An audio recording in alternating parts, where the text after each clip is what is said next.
Mesdames et messieurs, bonsoir et merci car vous êtes de plus en plus nombreux à nous suivre. Voici le flash.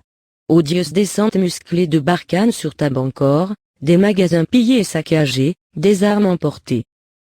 Mais avant de commencer, n'oubliez pas de vous abonner et d'activer la cloche de notification pour rester à la une de nos informations.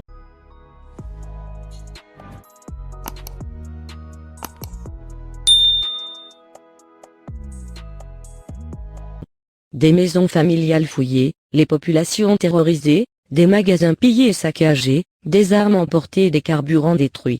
Voilà le résultat de l'odieuse descente musclée des forces françaises, Barkhane, sur Tabancor, région de Gao, du mercredi au vendredi.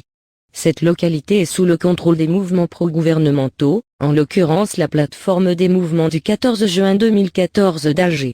Une plateforme constituée par les groupes armés Gassiap, Maes et MFR, fidèles à l'État malien et qui, opposés farouchement contre la partition du Mali, ont livré de rudes combats contre le MLA et acolytes dans les années 2012-2013. Le Mali appartient-il à la France et à ses forces armées? Pourquoi cette attaque injustifiée contre une zone sous contrôle des groupes armés républicains et fidèles aux autorités maliennes?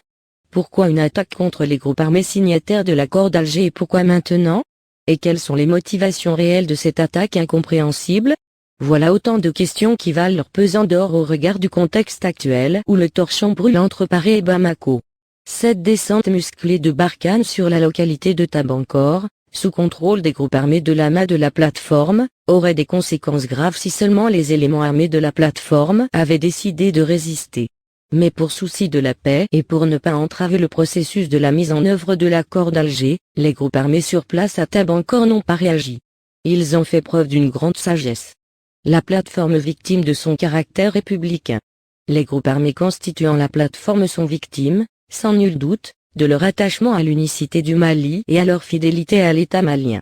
C'est pourquoi chaque fois, ils font objet des attaques ciblées de la part des forces françaises. Et selon le chargé de communication de la plateforme, ce n'est pas la première fois que leurs positions sont attaquées par la France. En 2014, les forces françaises sont venues à Tabancor pour emporter des armes de la plateforme, prétextant que ce sont des armes lourdes, a rappelé Moulay Abdallah Haïdara, avant de laisser entendre, à Tombouctou, les bases de la plateforme ont été aussi mises à sac par les forces françaises de Barkhane, qui ont emporté aussi des armes. Les populations sont frustrées à cause des dégâts matériels qu'elles ont causés. À en croire le secrétaire permanent du mouvement arabe de la Zavate de la plateforme, tout le monde sait qu'il y a des armes lourdes à Kidal, une localité sous le giron de la CMA. Et il y a des armes lourdes dans presque toutes les bases sous le contrôle de la CMA. Mais pourquoi ces bases de la CMA n'ont jamais été attaquées par Barkhane? S'interroge Moulay Abdallah Haïdara. Cette attitude des forces françaises ne démontre-t-elle pas à suffisance sa collusion avec la CMA? En tout cas, le Premier ministre de la transition n'est pas allé par le dos de la cuillère pour étaler la responsabilité directe de la dislocation du Mali par la France.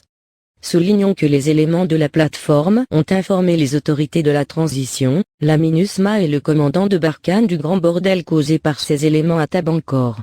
Cette énième intimidation ne changera en rien le degré de patriotisme des groupes armés de la plateforme. Des grands républicains qui sont et resteront fidèles avec l'État malien. Eh bien les amis, c'est déjà la fin de notre petit flash d'infos, mettez-nous un pouce bleu si le contenu vous a plu et à bientôt pour de nouvelles informations.